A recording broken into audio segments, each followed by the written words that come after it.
প্রতিদিনের চিন্তা ও প্রার্থনা। 23শে মার্চ, দিনের প্রধান চিন্তা।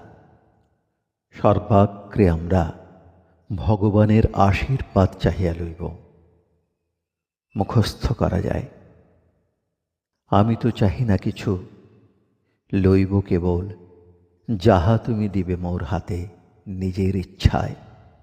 সংসার, সম্পদ, অর্থধন শূন্য তারা একেবারে হীন, করে মোর প্রাণ মন হৃদয় ভারাতুর।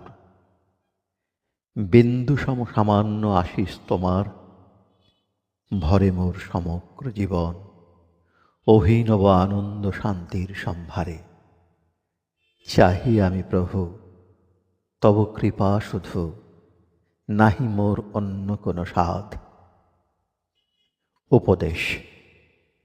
আমরা যখন শ্রী ভগবানের আশীর্বাদ লাভ করি, তখন আমরা যে কাজ করি বা যাহা আমাদের সংস্পর্শে আসে, সে সকলই তাঁহার আশীর্বাদে রঞ্জিত হয়।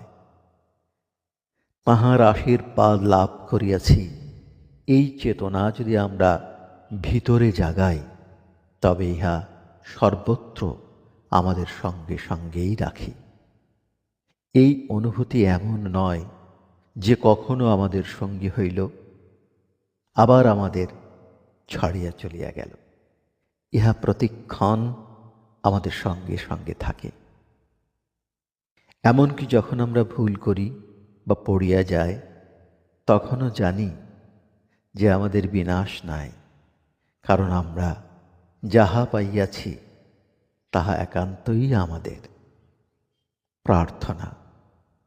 আমার হৃদয় যেন সকল সংশয় ও নিরাশা হইতে মুক্ত হয়। তোমার কৃপায় যেন এ হৃদয় শান্তি খুঁজিয়া পায়। তোমার কৃপায় মানুষের পক্ষে সকলই সম্ভব। তাহা পঙ্গুকে গিরি লঙ্ঘন করাইতে পারে, মুখকে বাচাল করে। তোমার আশীর্বাদের প্রতি আমার হৃদয় খুলিয়া দাও। প্রভু, আমি যেন তোমারই মধ্যে জীবনের পূর্ণতা লাভ করি।